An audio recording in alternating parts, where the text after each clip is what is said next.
ఐగుప్తు దేశం నుండి బయలుదేరిన మొదలు వారి జీవితంలో దేవుడు ఎన్నో అద్భుతాలు, ఎన్నో గొప్ప కార్యాలు, ఎన్నో మహత్తరమైన కార్యాలు వారి జీవితంలో దేవుడు చేసి ఉన్నాడు.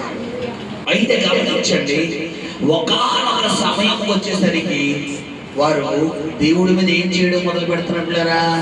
సనగడం మొదలు పెడుతున్నారు. సనగడం అంటే ఏంటమ్మా చెప్పాలి? సనగడం అంటే ఏంటి? కొంతమంది సరుగుతారు, మూట్లో గుసగుసలు ఆడుకుంటారు. ఏదన్నా నచ్చని పని చెప్పినా, ఏదైనా నచ్చని మాట అన్నా పైకి అంటారు, నోట్లో ఏం చేసుకుంటారు? ఎందుకు అసలుతో గట్టిగా మాట్లాడచ్చు కదా అంటారు. ఇక్కడ సనగడం అన్నమాట. అంటే ఇశ్రాయేలు ప్రజలు వారికి తాగడానికి ఏం లేదంట, నీరు లేదు. నీరు లేనప్పుడు వారి ముందు ఒక చేదైన నీటి ఊట కనబడతారు. కానీ అది తాగుదామంటే ఎలా ఉంటది? చేదుగా ఉంటుంది.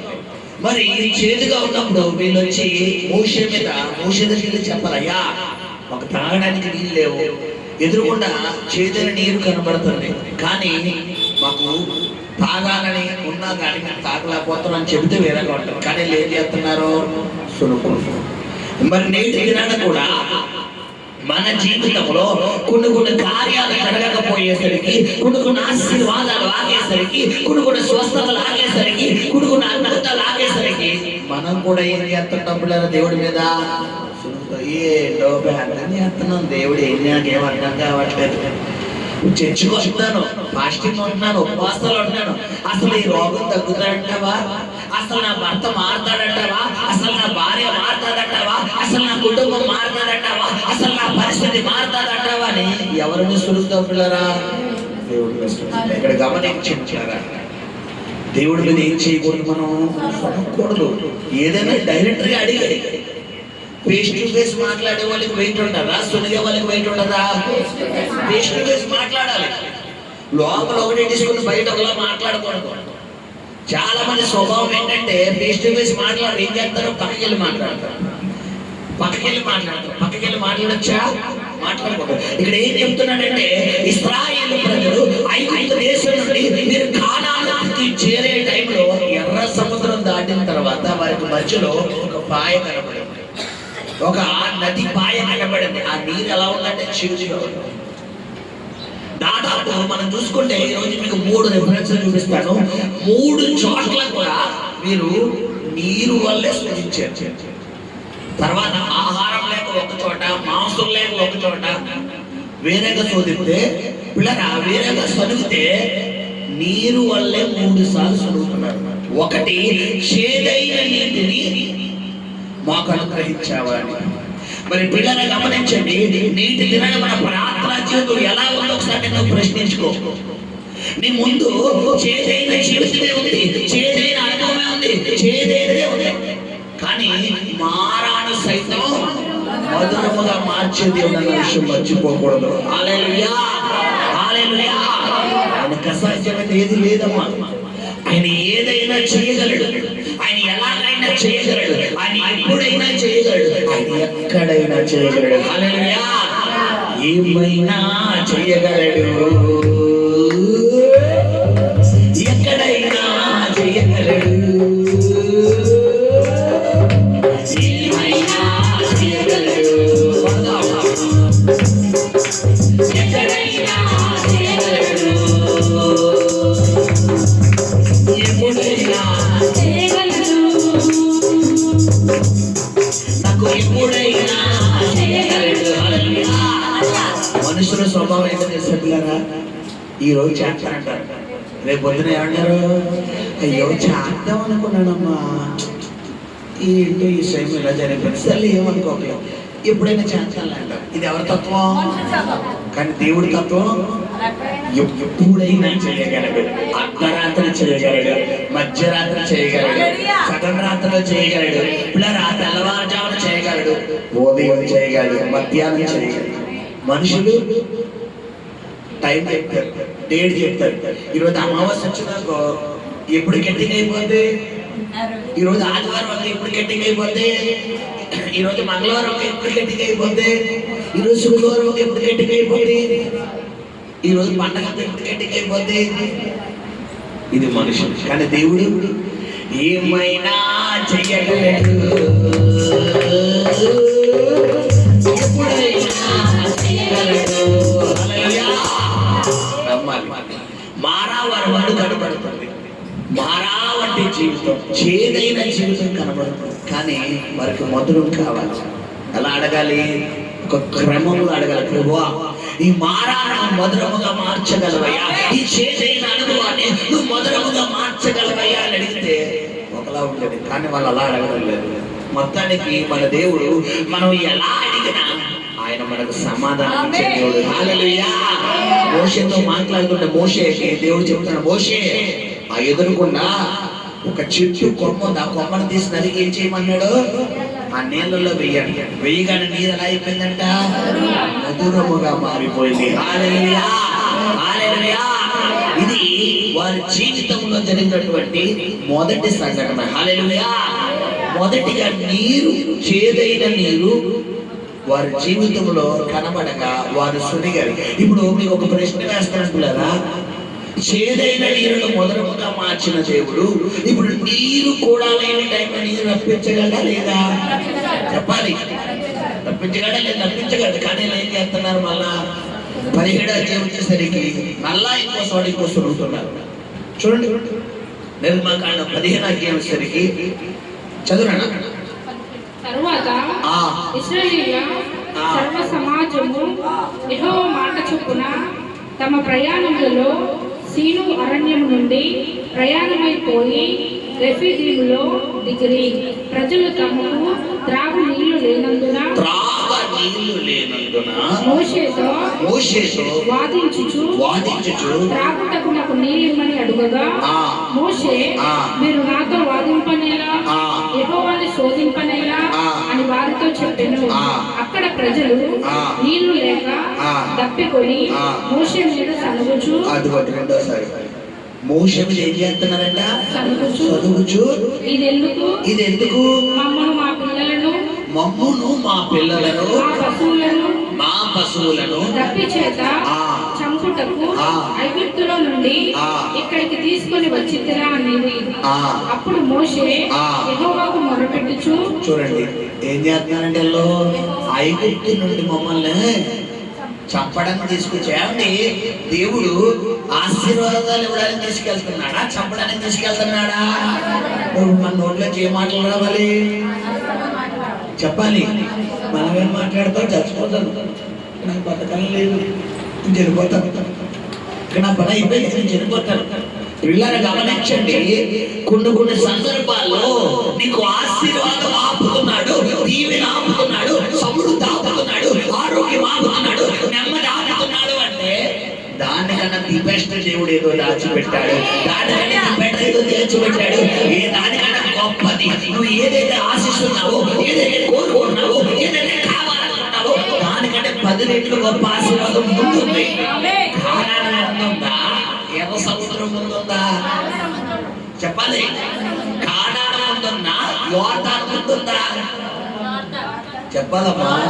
కానాను ముందుందా? ఇరుకో కూడా ముందుందా? ఇప్పుడు కానాను అంటే ఏంటి? మన ఆశీర్వాదం. ఎర్ర సముద్రం అంటే ఏంటి? యోర్దాను అంటే ఏంటి? ఇరుకో కూడా అంటే ఏంటి? అది. ఇప్పుడు ఎర్ర సముద్రం దాటితేనే కానానికి వెళ్ళగలరు, యోర్దాను దాటితేనే కానానికి వెళ్ళగలవు, ఎరుకో కూడా దాటితేనే. నువ్వు ఎంత ప్రయాసపడ్డావో అంతకు 10 రెట్లు దేవుడు నీకు ప్రతిఫలం ఇవ్వబోతున్నాడు. ఎంతైతే 2020, 21, 22, 27, 28, 19, 17, 16, 15, 14, 13, 12, 10, 11 ఏడ్చావో అంతకు 10 రెట్లు దేవుడు నేను ఆశీర్వాదం ఇవ్వబోతున్నాడు ఈ 2025లో. హల్లెలూయా. 2025 నీ కన్నీరు నాట్యముగా మార్చే సంవత్సరం, నీ దుఃఖము సంతోషముగా మార్చే సంవత్సరం, నీ స్తుతి వస్త్రం ఇచ్చే సంవత్సరం. హల్లెలూయా, హల్లెలూయా. ఏం చేస్తున్నారంట? నీళ్ళు ఆల్రెడీ చేదైన నీరు నేను దేవుడు ఎలా మార్చాడమ్మా? మరి మధురంగా మార్చిన నీళ్లు లేకపోతే అడిగే విధానం ఎలా ఉండాలి? ప్రభా, ఆగడానికి నీళ్ళు లేవు నాయన, నువ్వే నాకు సహాయం చేయాలంటే ఎలా ఉంటుంది? ఎవరన్నా నాకు గ్లాసులు మంచిది కావాలి, ఒకటి మంచిది లేదు. పాప ఏమండి, అమ్మగారు, అయ్యగారు, ఒక గ్లాసు మంచిది ఇవ్వండి అంటే ఎలా ఉంటుంది?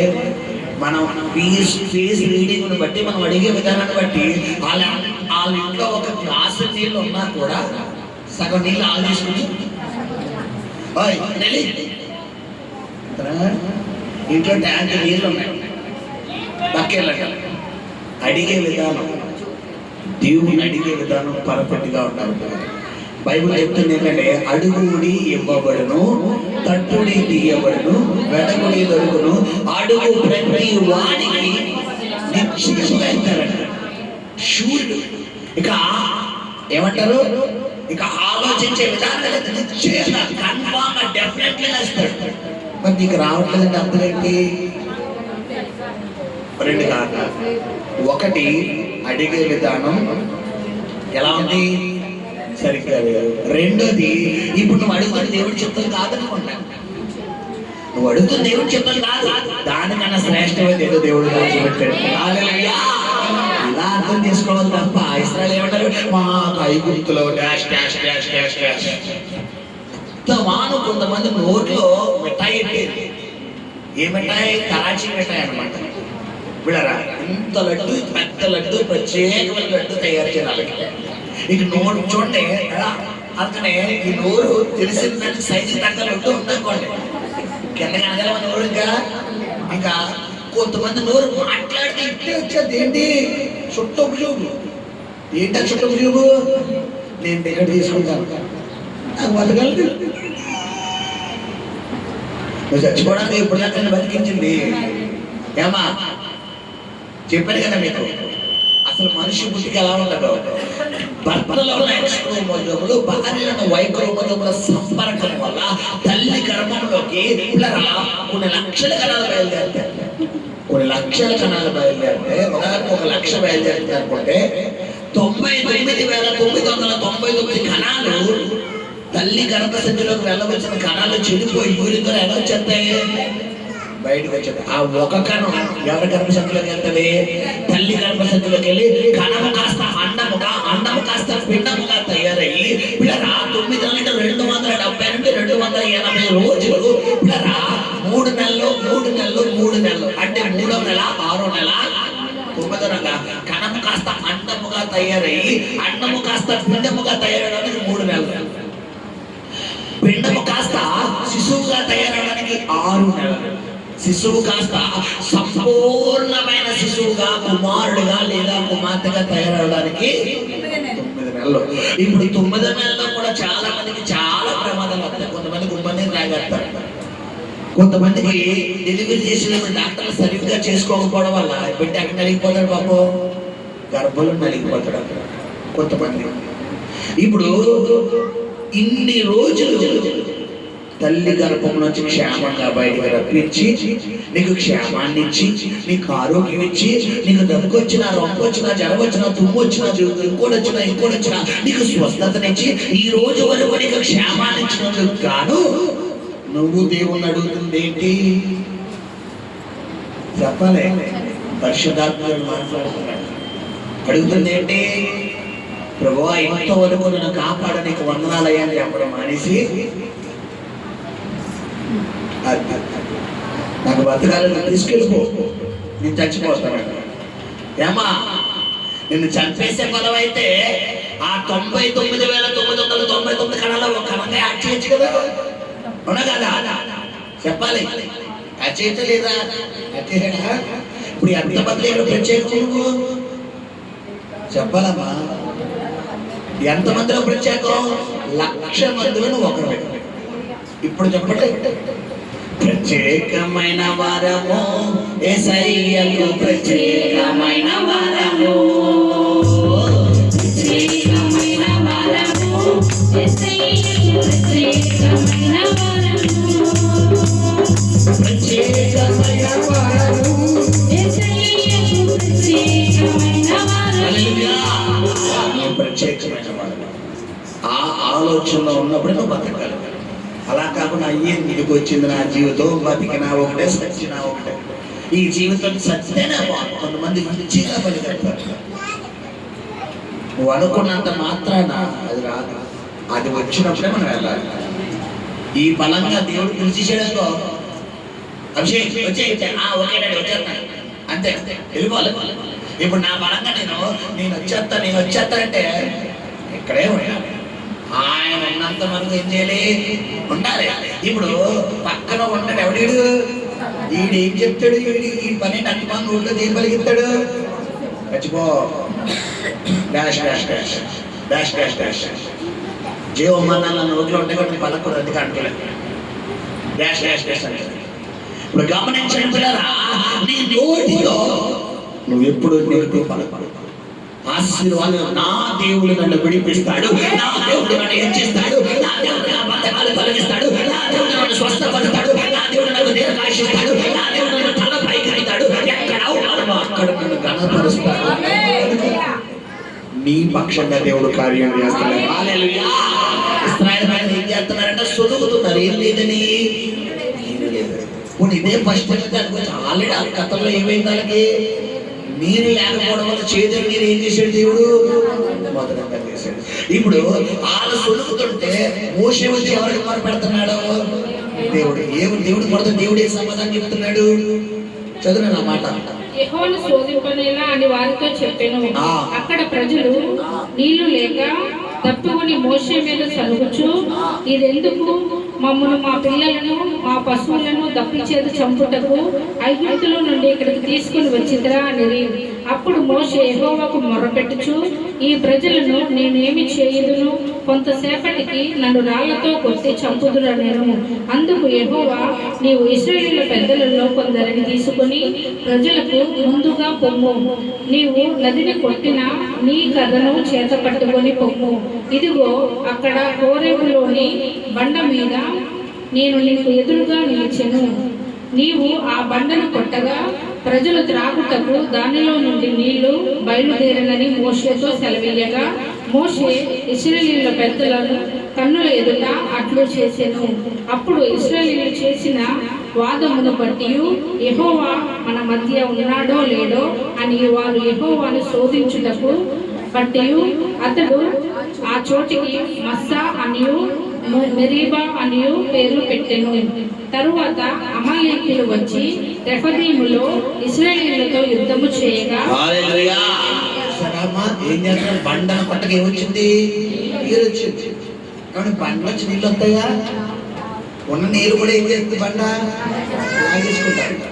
ఇప్పుడు బండ నుంచి నీరు రావడం అంటే నీకు సహాయం రావడానికి అవకాశం లేదు. అసలు నువ్వు ఉన్న పరిస్థితుల నుంచి బయటకు అసలు రాలేవు. ఇది నీ పరిస్థితి. నీకున్న రోగం అసలు జమవుతా ఎవరికి తగ్గదు. నువ్వు ఎన్ని హాస్పిటల్ దిగినా తగ్గదు. నువ్వు ఎంత డబ్బు ఖర్చు పెట్టా రోగం తగ్గదు. నీకున్న సమస్యల నుంచి నువ్వు అస్సలు బయటికి రాలేవు. ఇది ప్రస్తుత పరిస్థితి. కానీ దేవుడు ఏమన్నాడు? మోషే ఇలా బండ దగ్గర నిలబడి, ఆ బండకి ఎదురుకుంటే ఎవరు ఉండబోతున్నారు? నేను ఉండబోతున్నాను. నువ్వు బండను కొట్టు, నేను చూసుకుంటానన్నాడు. హల్లెలూయా. బండ నీ సమస్య. బండను ఏం చెయ్యాలంట? కొట్టాలి. సమస్యను కొట్టాలి. హల్లెలూయా. బండకి ఎదురుగుండా దేవుడు ఉండబోతున్నాడు. నీ సమస్యకి ఎదురుగుండా దేవుడు ఉండబోతున్నాడు. నీకు ఎదురుగుండా దేవుడు ఉండబోతున్నాడు. ప్రాకారం పడగొట్టువాడు నీకు ముందుగా పోబోతున్నాడు. మార్గం సరళం చెయ్యవాడు అయిన. హల్లెలూయా. రెండవ ఇప్పుడు 2 సార్లు ఆల్రెడీ అద్భుతం జరిగినప్పుడు మూడోసారి ఎవరన్నా మళ్ళా కొరత వస్తే, ప్రభువా నువ్వు ఆల్రెడీ సీను అరణ్యంలో ఒక అద్భుతం చేసావయ్యా, రెఫ్యూజీ అరణ్యంలో ఒక అద్భుతం చేసావయ్యా, ఇప్పుడు కూడా ఒక అద్భుతం చేస్తావయ్యా అనాలా? మళ్ళా శోధించాలా? చెప్పాలి. ఆల్రెడీ ముందు 2 అద్భుతాలు జరిగిపోయినాయి. ఇప్పుడు 3వ అద్భుతం జరగాలి అంటే అడిగే విధానం ఎలా ఉండాలమ్మా? చెప్పాలి. ఎలా ఉండాలి? యెహోవా చేసిన దేనిని మనవక మనమేం చేస్తున్నాం? ఏ రోజు జరిగితే ఎప్పుడు తప్పుడే మర్చిపోతున్నాం. హల్లెలూయా. ఇక్కడ ఏం చెప్తున్నారంటే ఆల్రెడీ దేవుడు మాట్లాడుతున్నాడు. మోషే వెళ్ళి ఆ బండ నీకు ఇచ్చిన కర్రతో కొట్టాడు. వెంటనే బండలోంచి వాటర్ బయటకు వస్తాడు. ఆ వాటర్ లాగి చాలా సంతృప్తి చెందుతున్నారు. ఇప్పుడు సంఖ్యాకాండం 20వ అధ్యాయంలో వెళ్తాం. సంఖ్యాకాండం 20వ అధ్యాయం. మళ్ళా వీళ్ళ జీవితంలో ఇంకోటి తయారైంది. చదువునా? మొదటి నెలయందు ఇశ్రాయేలు సర్వ సమాజము సీను అరణ్యమునకు రాగా ప్రజలు కాదేశులో దిగిరి. అక్కడ మిరియాము చనిపోయి పాతి పెట్టబడెను. ఆ సమాజమునకు నీళ్లు లేకపోయినందున వారు మోషే అహరోనులకు విరోధముగా పోగైది. అంటే నిన్న చేసింది మర్చిపోతున్నారు. మొన్న చేసింది వెళ్ళిపోయింది, కాళ్ళు వెళ్ళిపోయింది. మొన్న ఎర్ర సముద్రం నుంచి 2 మైళ్ళు చేశాడు చూసారా, అది మర్చిపోయారు. యోర్దానుని వెనక మళ్ళీ చూసారా, అదే మర్చిపోయారు. ఎరుకో కూడా ప్రార్థించిన గొప్ప కూలిపోయింది చూసారా, అదే మర్చిపోయారు. చరిత్రకారులు చెప్తున్నారు, ఎరుకో కూడా విస్తరణ, దాని వెడల్పు పొడవు ఎంత తెలుసా పిల్లరా, 100 చదరపు కిలోమీటర్ వెడల్పు. పొడవు కాదు, పొడవు 3000 కిలోమీటర్లు, వెడల్పు ఎంత 100 చదరపు. అంటే కిలోమీటర్లు ఎరుకు కూడా చూసుకుని ఎలా కట్టారు. దాని వెడల్పు ఎంత కిలోమీటర్లు, 100 కిలోమీటర్లు. అంటే ధవళేశ్వరం 8 కిలోమీటర్లు, 9 కిలోమీటర్లు ధవళేశ్వరం. ఇక్కడ ధవళేశ్వరం ఎంత దూరం? ఇప్పుడు 100 చదరపు కిలోమీటర్లు అంటే ఆల్మోస్ట్ ఎంత అండి? అది దాని ఇప్పుడు కోతలు ఏ రోజు అవుతుంది, ఎప్పుడు అవుతుంది? ఇంకా పొడవైతే చెప్పక్కర్లేదు, ఇప్పుడు వేలండి. ఇప్పుడు అది దాడితే కానీ కారణం కాదు. ఎంతమంది పెట్టుకోవాలమ్మా, ఎంతమంది కూలీలు పెట్టుకోవాలి? ఒక కొండను తగ్గించడానికి ఎన్ని రోజులు పడుతుంది జగన్ గారు, జయపాల్ గారు? మీరు కొండలు కూలిచారు కదా, ఒక కొండను కూర్చోడానికి సివిల్ కాంట్రాక్ట్ అనమాట. ఎన్ని రోజులు పడుతుంది కొండను కూర్చోడానికి? 6 నెలలు. 6 నెలలు ఒక కొండకు 6 నెలలు. ఒక 1/2 కిలోమీటర్ ఉండదండి కొండ, ఈజీగా 1/2 కిలోమీటర్. ఒక 1/2 కిలోమీటర్ కొండకు 6 నెలలు. ఇప్పుడు వెడల్పు 100 కిలోమీటర్లు, పొడవు కొన్ని 1000 కిలోమీటర్లు. ఇప్పుడు కొన్ని 1000 కిలోమీటర్కి ఎన్ని సంవత్సరాలు ఉండాలమ్మా? ఎన్ని రోజులు పూర్తి చేయడం అయినా? ఒక్క రోజులో. హల్లెలూయా. 7 రోజులు ఏం చేయమన్నాడంట? దాని చుట్టూ తిరగండి. 7వసారి ఏం చేయమన్నాడు? ఓరలు ఊదుతూ, కేకలు వేస్తూ, వాయిద్యాలు వాయిస్తూ మీరు పాటలు పాడుతూనే ఉండండి. మీరు ఏం చెయ్యదు, కత్తులు విల్లులు ఇంకోటి పాటలు ఏం తెచ్చుకోండి. మీరు చేస్తాలే అంటే దాని చుట్టూ ఏంటంటే నా దేవుడు ఎరుగలు కూల్చేస్తున్నాడు, కూలిపోతుంది. ఆ ఎరుకోనే చూడాలి. నేను దృష్టి దేని మీద ఉండాలి? ఎరుకో కూలిపోతున్నాడు బాలక. కూలుతుందా? ఎంత పొడుగు ఉందంటారా? అవుతుందంట అంటే అది వచ్చి నెంగి పడుకోండి. ఇప్పుడు దాన్ని ఎలా చూడాలి? కూలిపోతున్నావు ఇలాగా. దావీదు వచ్చి ఏమన్నాడు గొలియాతుని?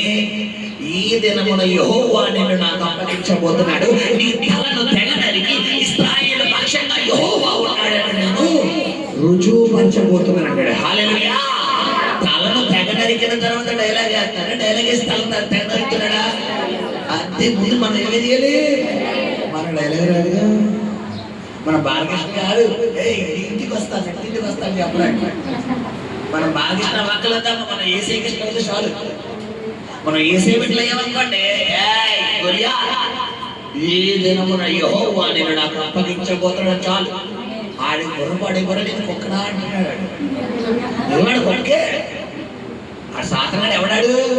కుక్క. మనం సింహం. హల్లెలూయా. యూదా గోత్రపు గోధుమ సింహం. గమనించండి. ఎరుకో కూడా కుప్ప కూలిపోయింది. ఇప్పుడు ఎంత గొప్ప అద్భుతాలు కాదు. వీళ్ళ ముందు ఏం లేవంట? నీళ్లు లేవు. ఆల్రెడీ పడితే ఫస్ట్ అనుకోవచ్చు. ఆల్రెడీ ముందు ఎన్నిసార్లు జరిగినాయి? 2 అద్భుతాలు జరిగినాయి. 2 స్థలాల్లో అద్భుతాలు జరిగినాయి. 3వసారి మళ్ళా నీళ్ళు లేకపోతే ఎలా అడగాలి? చెప్పాలి పిల్లరా, ఎలా అడగాలి? రిక్వెస్ట్గా అడగాలి. మనం ఎలా అడుగుతున్నాం? మోషే మళ్ళా వేసుకుంటున్నారు రౌండ్. ఏంటా రౌండ్? చదువునా? ఆ సమాజంలో నీళ్లు లేకపోయినందున వారు మోషే అహరోనులకు విరోధముగా పోగైది.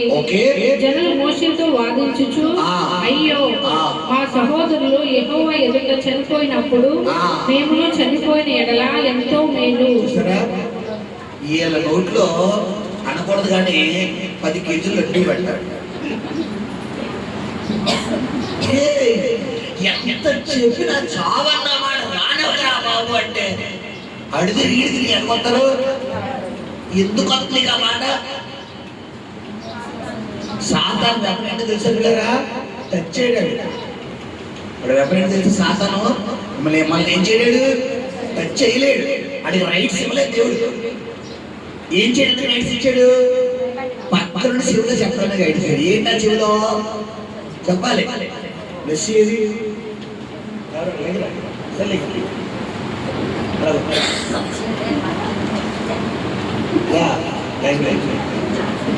పక్కన తెలుసా?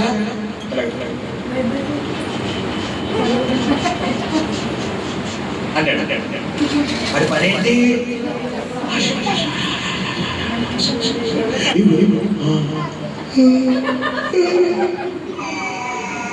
అన్నవద్దు చేసాడు. చేశాడా చెప్పాలి. టచ్ చేశాడా? చేయడానికి రైట్స్ ఎవడు దేవుడు? యోగుని టచ్ చేయడానికి రైట్స్ ఇచ్చాడా? శోధించడానికి రైట్స్ ఇచ్చాడు. ఎవరు నిన్నయ్యారు? యోబా సైతాన్ గడా? సైతానా? యెహోవా ఇచ్చాడు. యెహోవాకి మేలు కలుగును గాక. దిగంబరిగా వచ్చాడు అంతే. యెహోవాకి భయపడే మేలు అనిపించడం తప్ప అరే ఏమన్నా తీసుకురా. నేను అసలు దేవుడు మాట మనం చెప్పాలి.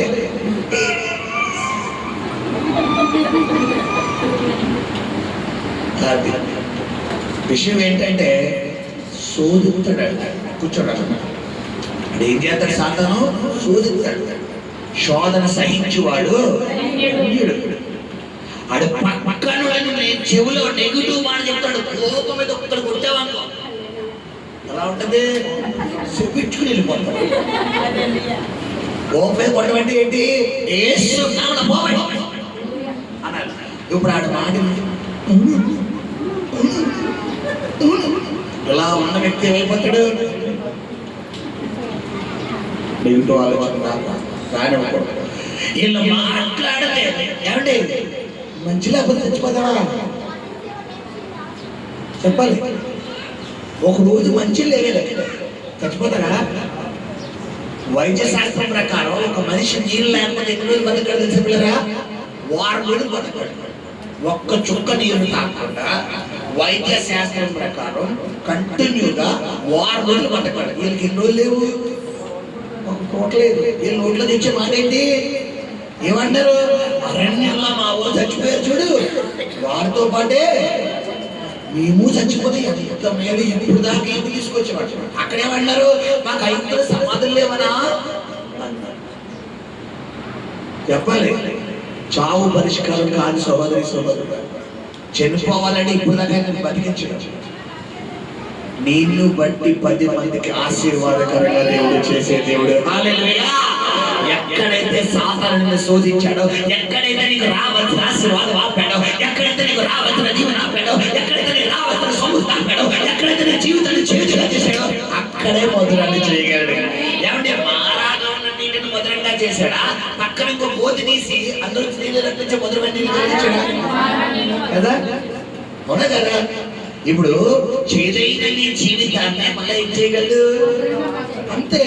ఇప్పుడు మధురం కావాలంటే ముందు ఏ అనుభవం అనుభవించాలి? రావాలి. చేదు వస్తేనే మధురం తెలుస్తుంది. హల్లెలూయా. లేదు మాస్టర్ గారు నాకు అంత మధురం అంటే షుగర్ వచ్చేస్తుంది. Sugar free. ఎక్కువ స్వీట్ స్వీట్ స్వీట్ స్వీట్ అన్నావు అనుకోండి, బై 1 get 1. కాకరకాయ రసం బెటరా స్వీట్ బెటరా? కాకరకాయ రసం తాగుతామా? అస్సలు కాదు. ఏం చేస్తుంది కాకరకాయ రసం? రోగాన్ని చంపేస్తుంది. మనం దిల్ ఖుషిని తింటాం. కాకరకాయ ఎప్పుడు తింటామమ్మా? ఎంతమంది ఇక్కడ ఇష్టం కాకరకాయ? చెప్పి 1 2 ఉంటారు. చెప్పారు కదా, అదే తల్లి గారు ఇగో ఈ ముగ్గురు అంతే చెప్పారు. ఎంతమంది? 4 మంది ఉన్నారు. ముగ్గురు లక్కీ పర్సన్ అన్నమాట. మిగతా వాళ్ళంటే కాకరకాయ. ఇప్పుడు డ్రై ఫ్రూట్స్ ఎంతమందికి ఇష్టం? సరే అలా ఉంటుంది. మనకి అంత హ్యాపీ. అది ఎప్పుడూ నవ్వుతూ ఉండాలి. ఎప్పుడు ఎగురుతూ ఉండాలి, ఎప్పుడు కేకలెత్తూ ఉండాలి. ఎప్పుడు కేకలెత్తూ ఉండాలి, ఎప్పుడు ఎప్పుడు ఎప్పుడు. మరి నువ్వు ఎప్పుడు కేకలేసైతే రేపు పొద్దున్న ఏడుతున్న వాళ్ళందరికీ నువ్వు మాదిరిగా ఎప్పుడు తయారవుతావమ్మా చెప్పాలి. ఏడుతున్న వాళ్ళందరికీ, మారావంటి చేతులుగా ఉన్న వాళ్ళందరికీ నువ్వు ఒక మార్గంగా ఎప్పుడవుతావు కదా. ఇప్పుడు నిన్ను మార్గంగా తయారు చేయడం ముందు అనుకోకుండా ఎవరు వెళ్ళాలి? హల్లెలూయా. యోసేపు గోతి వంటి అనుభవం ద్వారా వెళ్ళాడు కాబట్టి ఇప్పుడు గోతులో అన్నదమ్ములు ఏం చేస్తున్నాడు? పైకి లేపుతున్నాడు. దావీదు సింహము ఎలుగు బట్టి అనుభవం గుండా వెళ్ళాడు కాబట్టి గొల్యాతు ఏం చేస్తున్నాడు? మతం మార్చేస్తాడు. హల్లెలూయా. ఇప్పుడు నువ్వు గోయి వంటి అనుభవంలో ఉన్నావు. దేవుడు చెబుతున్నాడు త్వరలో గవర్నర్గా నిన్ను తీసుకువెళ్ళబోతున్నాడు. త్వరలో 2 రాజ్యాలకి రాజు చేయబోతున్నాడు. ఎక్కడైతే 2 శాతాలు త్రొంగదీద్దామనుకున్నాడు, ఏ ప్లేస్ లో అయితే అణిచివేద్దామనుకున్నాడు, ఏ ప్లేస్ లో నువ్వు లేకుండా చేద్దామనుకున్నాడు, అదే ప్లేస్ లో తలను పైకి వెళ్ళబోతున్నాడు. హల్లెలూయా. నీ శత్రువులు ఎదురు ఏ భోజనం పెడతాడా? రకరకాల కూరలు, విందు భోజనం, మామూలు ఆశీర్వాదం కాదు.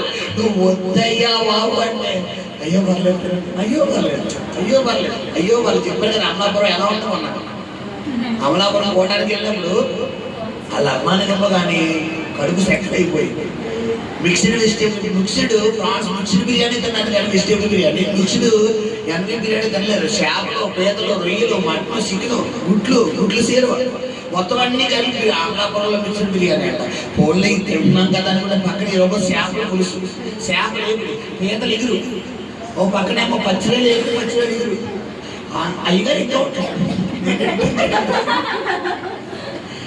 అయ్యగారు మీరు వస్తున్నారని ఎక్కడి నుంచి అంటే పాస్టమ్మ ఒకసారి బిర్యానీ నీకు 2 సార్లు అయితే ఎంచుకోలేదు. నేను ఇంకా బాధపడుతున్నాను. అదో చెంచా కొట్టాను. గరికి కొట్టిన వల్ల కాదు. ఎందుకంటే ఈవినింగ్ నాకు కూడా ఉంది. అమ్మ నేను అమలాపురం నుంచి ఇంటికి వెళ్ళాలి, ఇక్కడే పడుకున్నాను, నాకు వద్దు తల్లి అన్న. హల్లెలూయా. ఏ భోజనం పెడతాడైనా? విందు భోజనం. హల్లెలూయా. ఒకప్పుడు కోటా బియ్యం తిన్నాడు. 2010లో నా జీవితంలో కోటా బియ్యం తిన్న వ్యక్తికి ఇప్పుడు దేవుడు ఏం పెడుతున్నాడు? హల్లెలూయా. ప్రభు చెబుతున్న మాట ఏంటంటే ఎంతగా ఏడుస్తున్నావో అంతగా త్వరలో నవ్వించబోతున్నాడు. నువ్వు నవ్వే ఆనంద బాష్పాలు రాబోతున్నాయి. ఇప్పుడు ఎంతగా గుండె తీసాడు, ఎంతగా ఏడుస్తున్నావో, ఏంటి నా బ్రతికేంటి, నా పరిస్థితి నాకు అర్థం కావట్లేదని ఎంతగా మెంటల్ గా ప్రెషర్ అవుతున్నావో అంతగా హ్యాపీగా 2 చేతులు పైకెత్తి నా దేవుడు నా భాషగా ఉన్నాడు, నా యేసయ్య నా భాషగా ఉన్నాడు, నా దేవుడు యెహోవా నా కోట, నా కోటకు నా దుర్గము, నా ఆశ్రయం, నా శ్లోకం, నా రక్షణ స్థాయిలోని దేవుడు ఆరాధించే రోజులు త్వరలో రప్పించబోతున్నాడు. హల్లెలూయా. హల్లెలూయా. 3వసారి వచ్చినప్పుడు వచ్చి ఏం చేస్తున్నారు? మళ్ళా దేవుడిని మొదలు పెడుతున్నారు. మోషే మాకు ఐగుప్తులో dash dash dash dash dash అంటున్నారు. మోషే ఏం చేస్తాడు బాబు? అత్తమాన సేవకుడు పని ఏంటి? ఒక్కసారి చూడండి ఆయన, ఒక్కసారి చూడండి ఆయన అన్నాడు. ఇప్పుడు చూడండి మళ్ళా దేవుడు ఏమన్నాడు మోషేతో? అంతటి యెహోవా మోషేకి ఇలాగ సెలవిచ్చెను, నీవు నీ కర్రను తీసుకొని నీవును నీ సహోదరుడైన అహరోనును ఈ సమాజమును పోగు చేసి వారి కన్నులు ఎదుట ఆ బండతో మాట్లాడుము, అది నీళ్ళిచ్చును. ఇందాకేం చేయమన్నాడు? ఇప్పుడేం చేయమన్నాడు? నువ్వు సమస్యను కొట్టమంటే కొట్టాలి. మాట్లాడమన్నప్పుడు మనం ఏం చేస్తాం? ఎప్పుడు ఒకటే వాడి ఏడవడం. కొంతమంది ప్రార్థన, కన్నీటి ప్రార్థన భగవంతుడు ఇచ్చిన వరం, అది అందరికీ రాదు. నువ్వు ఎంత కుక్క పెట్టుకుందామన్నా రాదు. కొంతమందికి ప్రార్థనలో కూర్చుంటే చాలు కంట్లోంచి కన్నీరు వచ్చేస్తారు, అది భగవంతుడు ఇచ్చిన వరం. అయితే అన్ని సందర్భాల్లోనే కన్నీటి ప్రార్థన పనిచేస్తుందంటే బంధించేటప్పుడు బంధింపు ప్రార్థన, స్వస్థత కావాలనుకున్నప్పుడు స్వస్థత ప్రార్థన, విడుదల కావాలనుకున్నప్పుడు విడుదల ప్రార్థన, ఎలిగెత్తినప్పుడు ఎలిగెత్తే ప్రార్థన, రోధించినప్పుడు రోధించే ప్రార్థన. సమయాన్ని బట్టి, పరిస్థితిని బట్టి ప్రార్థన మారిపోవాలి.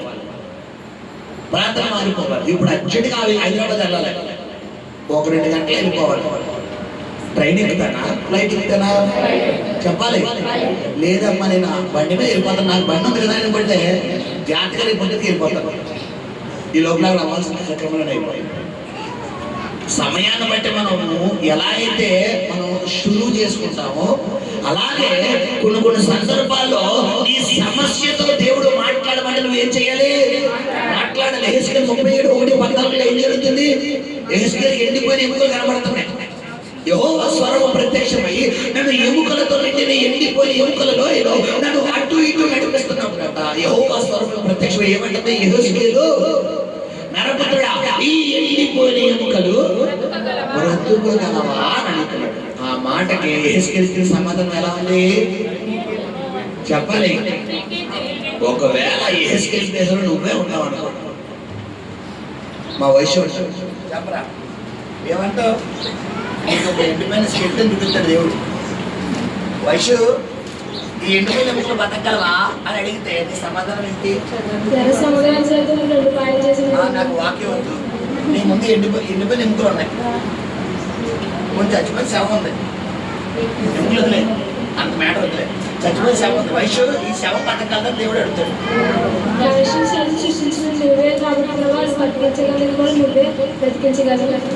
ఓకే, మనిషిని సృష్టించిన వాడు నువ్వే కాబట్టి బతికించగలవు వాడు. ఓకే, ఇప్పుడు సరే శవం దగ్గరికి వెళ్ళి బతికంటే బతికేద్దా? ఎలా మాట్లాడాలి చెప్పాలి? యెహెజ్కేలు ఏమన్నాడు? ప్రభువు యెహోవా ఎవరిని చూసేది? కొన్ని ఉంటాయి ప్లాన్లో. కొంతమంది చేసిన తప్పులని ఎవరిని తోసేస్తారు? పక్కనకి తోసేస్తారు. కొన్ని సందర్భాల్లో ఎవరిని తోసేయాలి? దేవుడిని తోసేయాలి. ప్రభా నువ్వు చూసుకోని ఆయన, నీకు వదిలేస్తాను, నువ్వు చూసుకో, ఎందుకంటే నీ పనుల భారం యావత్తము ఆయన చెప్తారు. ఆయన ఓపేమని మనం ఏం చేద్దాం? ఉంది ప్రభా, నీకెందుకు అంత బరువు? ఆల్రెడీ సిలువు మోసేసావు కదా, ఆ బరువు అయితే నా బరువు అయితే నేనే మోసుకుంటాను అని చెప్పి నా వల్ల ప్రభా వద్దు ప్రభా.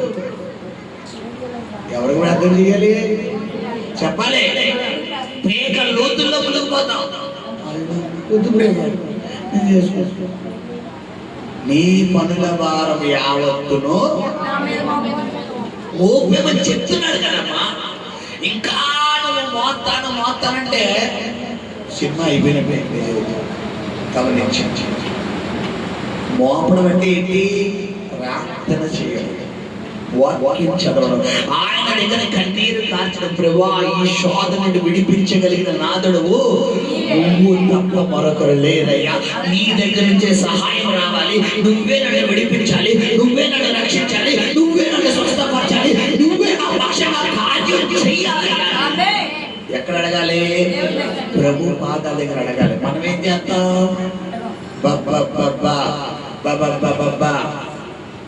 విన్నావా సౌండ్?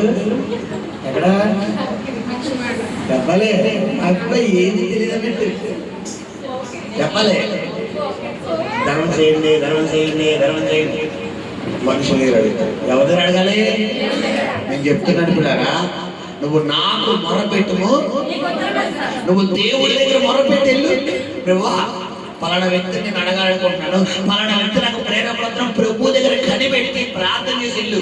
నీ పక్షంగా దేవుడు కార్యం చేయబోతున్నాడు, నీ పక్షంగా దేవుడు ద్వారం తెరవబోతున్నాడు, ప్రతి బంధకాలు దేవుడు తీర్చేయబోతున్నాడు. హల్లెలూయా. గమనించండి. రెండవది, ఎప్పుడైతే ఈ ఇశ్రాయేలు ప్రజలు ఈ సీను అనే అరణ్యం వల్ల బయలుదేరి వస్తున్నారో, ఇప్పుడు దేవుడు మూడవసారి అడుగుతుంటే మోషే దేవుడు, మోషే ఆ బండతో మాట్లాడయ్యాడు. ఇప్పుడు మోషే గారు ఏం చేస్తున్నారు? చదువునన్నా మాట్లాడాడో ఏం చేశాడు చూద్దాం. నీవు వారి కొరకు నీళ్లను బండలో నుండి రప్పించి సమాజమునకు వారి పశువులకును త్రాగుటకును యెహోవా అతనికి ఆజ్ఞాపించినట్లు మోషే ఆయన సన్నిధి నుండి ఆ కర్రను తీసుకొని పోయెను. తరువాత మోషే అహరోనులు ఆ బండ ఎదుట సమాజమును పోగు చేసినప్పుడు అతడు వారితో, ద్రోహులారా వినుడి, మేము ఈ బండలో నుండి మీ కొరకు నీళ్లు రప్పింపవలెనా అనెను.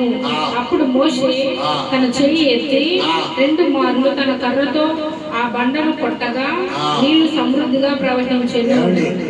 దేవుడు ఏం చెప్పాడు? అయ్యగారు ఏం చేశారు చెప్పాలి? మనం ఏం చేద్దాం? కొన్ని సందర్భాల్లో ప్రార్థన కూడా అంటే కొట్టడం, మాట్లాడడం అంటే ఏంటంతో చెప్పాలి? కొన్ని సందర్భాల్లో ఆ సమస్యతో మాట్లాడు. 40 రోజులు ప్రయత్నం చేశారు వాళ్ళు. ఎవరో గుడియాతని చంపడం కోసం. కనీసం ఇంచన కలిచారా? ఆడ తలెంటుకలో గట్టికన్నా పీకరా? ఇది కూడా టచ్ చేయలేదు. వాడి గోరు కూడా టచ్ చేయలేదు. దావీదు ఏం తీసుకొచ్చాడు? No FIR no case. చేతికి మట్టంటదా దేవుడు అన్నాడే. గమనించు ఏం జరిగిందమ్మా? ఈ దినమున యెహోవా నిన్ను నాకు అప్పగించబోతున్నాడని ఒక మాట తట్టు జీవము కలిగిన యెహోవా సైన్యాన్ని తిరస్కరించుటకు ఈ సున్నతులైన ఫిలిష్తీయుడు. అది నువ్వు మాట్లాడాలి. నీ సమస్యను ముందు పెట్టుకుని నువ్వు ప్రవచించాలి సంగమా. నువ్వు మాట్లాడాలి సంగమా. నువ్వు ప్రవచించి మాట్లాడినప్పుడు సమస్య ఏమవుతుంది? నీకు సలాం కొట్టి వెళ్ళిపోతావు. మళ్ళా మామూలుగా పంపించాడు. ఏం కొట్టిస్తాడు? సలాం కొట్టిస్తాడా? నమస్తే బాబు ఎలువద్దు, నీకు వద్దు, నీ ఇంట్లో ఉండనా, ఇంకా ఉండనే నేను జన్మలో రాను, ఇక నువ్వు బతికినంతకాలం నీ జీవితంలో అడిగాడు అని నీకు సలాం కొట్టి పంపించాడు. మళ్ళా మామూలుగా పంపించాడు. గౌరవ మర్యాదలతో దాన్ని బడి అది గమనించండి. నీకు రావాల్సిన గౌరవం అంతా రప్పిస్తాడు, నీకు రావాల్సిన మర్యాద అంతా రప్పిస్తాడు. దాన్ని చుట్టూ పట్టుకుని బయటికి పంపిస్తాడు. ఇది జరగాలంటే నువ్వేం చెయ్యాలి? సమస్యతో మాట్లాడాలి. మనం ఏం చేస్తాం? పోట్లాడతాం. మాట్లాడతావా పోట్లాడతావా? చెప్పాలి. మాట్లాడుతున్నా గట్టిగా చెప్పండి. పోట్లాడుతున్నా గట్టిగా చెప్పండి. పోట్లాడుతున్నా గట్టిగా చెప్పండి. మాట్లాడుతున్నా గట్టిగా చెప్పండి. మాట్లాడుతున్నా గట్టిగా చెప్పండి. మాట్లాడుతున్నా గట్టిగా చెప్పండి. పెద్ద నుంచి రాలేదు కాబట్టి ఓకే, పిల్లలు కాబట్టి నాకు తెలియదు. మాట్లాడమన్నప్పుడు తుక్కు రేకుంటే ఇంటికి వెళ్ళాక ఏం చేయాలి? సమస్యను ముందు పెట్టుకో. నీ ముందు ఒక సమస్య ఉంది. అప్పు, అనారోగ్యం, భర్త, భార్య, బిడ్డలు, మారిన భర్త, మారిన భార్య, మారిన మాటలు, మారిన బిడ్డలు, మారిన కుటుంబం సమస్య ఉంది. ప్రార్థన గదిలోకి వెళ్ళిపో. మోకాలై యేసు నామమునంటే టైం ఎత్తున్నాను. వచ్చే ఆదివారం ఆ సన్నిధిలో నేను సాక్ష్యం చెప్పాలి. సైతానా, ఇప్పుడే నా కుటుంబాన్ని విడిచి వెళ్ళిపో అని చెప్పి దుకాణం సర్ది బ్రీఫ్ కేసులో మాట్లాడితే సర్ది తీసుకుని మొత్తం వెళ్ళిపోదు. లేదు భాష గారు, ఇంకా అలా ఉండేవండి. ఆ దివాన్ కట్లో పడిపోదామండి, ఆ సోఫాలో ఉండవండి, ఆ ఉయ్యాల్లో పోగినవండి, ఆ ఇంట్లో కూర్చోనివ్వండి అన్నావు అనుకో. ఏం చెప్తున్నాడు దేవుడు మోషేతో? బండతో మాట్లాడమంటే విషయం ఏంటంటే, మాట్లాడమంటే మాట్లాడకుండా కొట్టేడు. జలం రావాలా రాకూడదా? ఎవరు ఇన్సల్ట్ అయిపోతారు? కానీ దేవుడు డిసైడ్ చేసే దేవుడా? తర్వాత ఎవరెవరు లెక్క తీసుకుంటారు? మోషే దేవుడు తీసుకుంటారు. అది వేరే లెక్క, ఆల్రెడీ సెపరేట్ లెక్క ఉంది. కానీ అక్కడ మోషే ఇన్సల్ట్ అంటే గమనించండి, మనల్ని అన్యుల ఎదుట అవమానపరిచే దేవుడు కాదు. పనిష్మెంట్ అంతా ఎవరు ఇస్తారు? గాయపరిచే వాడు నేనే. కొడితే ఎవరు కొట్టాలి? బ్లెస్ ఎవరు చేస్తారు? వాళ్ళ డాడీ 2 దెబ్బలు వేస్తారు. ఉండండి స్టీఫెన్ పాల్ గారు, మేము వేస్తామని చెప్పి పక్కన 2 వేసాడు అనుకోండి. ఈయన ఎవరు తీసేస్తారు? ఆయన తీసేస్తారు. నా కూతురు కొడతా నువ్వెవరు అయ్యాను రచ్చే ఎప్పుడు అనుకుంటారు. కొడత ఎక్కడితే ఎవరు కొట్టాలి? మనమే కొట్టాలి. మన పిల్లల్ని 4 కొట్టా 1 కొట్టా 100 కొట్టా మనమే కొట్టాలి. పక్కన వచ్చి ఒకవేళ చెయ్యాలి వేసేయడం, మనం కొట్టడం వల్ల ఏమన్నా పెద్ద దెబ్బ అయింది. ఆడొచ్చి చెయ్యే కదా అసలు దెబ్బే తగ్గలేదు. ఎవరు మిగడతావు? నువ్వు కొట్టడం వల్ల. ఇప్పుడు దేవుడు కూడా ఇంతే. దేవుడు కూడా ఇంతే. మోషేని కానానుకు రాకుండా చేసినది కారణం ఎవరైపోయింది తెలుసా? ఇశ్రాయేలు ప్రజలే. ఎందుకు? అప్పుడు దాకా ఎన్ని శోధనలు వచ్చినా మోషేని అడ్డుకుంటున్నాడు. ఇక్కడ ఒక్క స్లిప్ అయ్యాడు. ఎవరు ఏంటి? ద్రోహులారా. మత్తయి సువార్త 5వ అధ్యాయం ద్రోహులారా అన్న మాటకు అర్థం ఏంటంట? చూడండి, మత్తయి సువార్త 5వ అధ్యాయం తీయండి.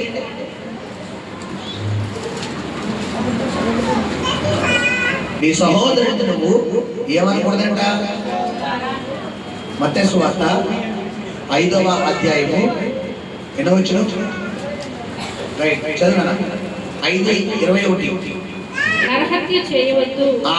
నరహత్య చేయవాడు ఆ. విమర్శకు లోనగునని ఓకే. పూర్వీకులతో చెప్పబడిన మాట ఆ. మీరు విన్నారు కదా. ఓకే. నేను మీతో నేను చెప్పున్నదేమనగా నీతో చెప్పున్నదేమనగా తన సహోదరుని మీద తన సహోదరుని మీద కోపపడు ప్రతివాడు కోపపడు ప్రతి వాడు విమర్శకు లోనగును. విమర్శకు లోనగును. తన సహోదరుని చూచి తన సహోదరుని చూచి వ్యర్థుడా వ్యర్థుడా అని చెప్పువాడు అని చెప్పువాడు మహాసభకు లోనగును. మహాసభకు లోనగును. ద్రోహి అని చెప్పువాడు ద్రోహి అని చెప్పువాడు. నరకాగ్నికి లోనగును. సరే, ఆశీర్వాదంలోకి వెళ్ళాల్సిన మోషే ఇప్పుడు మిమ్మల్ని ప్రశ్నిస్తున్నాను, చట్టం అందరూ సమానంలా ఎక్కువ దేవుడికి పక్షపాతం కనపడుతుంది. ఇప్పుడు మోషే యాక్చువల్లీ ఇల్లంతట్లో నమ్మకస్తులు అంటాడు, కానీ ఒక్క స్లిప్ అయ్యాడు. ఏంటి? దేవుడు ప్రజలు ఏమని అంటున్నాడు? తిడితే కొడితే ఎవరు కొట్టడానికి ఒప్పుకున్నాడు దేవుడు. దేవుడే తింటాడు. నువ్వెవరయ్యా నా ప్రజలు తిట్టడానికి అంటాడు. ఎవరికి పోయాడు? ఏమన్నాడు? నువ్వు కానాడు చూస్తావు కానీ అడిగాడు. అక్కడితో ఇక్కడ బంద్ అయిపోయి. సరే, ఎంత గొప్ప దేవుడు గమనించారు. సమస్యతో మాట్లాడమన్నప్పుడు మనం ఏం చేయాలి? మాట్లాడాలి. సమస్యను కొట్టు అన్నప్పుడు ఏం చేయాలి? కొట్టడం అంటే ఏంటి తెలుసా? సమస్యతో పోరాటం చేయడం. దేశాలు ఎదుర్కొంటే పోరాటం నువ్వు అని నేను ఎదుర్కొంటే తీర్చుకోవాలి. మాట్లాడమంటే ప్రార్థన చేయాలి. హల్లెలూయా. ఈరోజు ప్రభు నీతో మాట్లాడుతున్న విధానం ఏంటంటే, నీ సమస్య ఎలాంటిదైనా, ఎటువంటి సమస్య అయినా నీ దేవుడి దాని బలాలు అది ఆప్రాలన్నమాట. హల్లెలూయా. ఆయన తలుచుకుంటే క్రీస్తు మహిమ పొందే శ్రమలో ఎన్నతగినవి కాదు. హల్లెలూయా. పలుకు, ఆజ్ఞాపించు, మాట్లాడు. నీ సమస్యని అడ్రస్ లేకుండా దేవుడు చేయబోతున్నాడు. ప్రార్థన చేసుకున్న కళ్ళు మూసుకోండి. పరిశుద్ధ నమ్మకం కలిగిన ప్రియ పరలోకపు తండ్రి, నీ పరిశుద్ధ పాదాలకు లెక్కలేని మహిమ ఘనత ప్రభావాల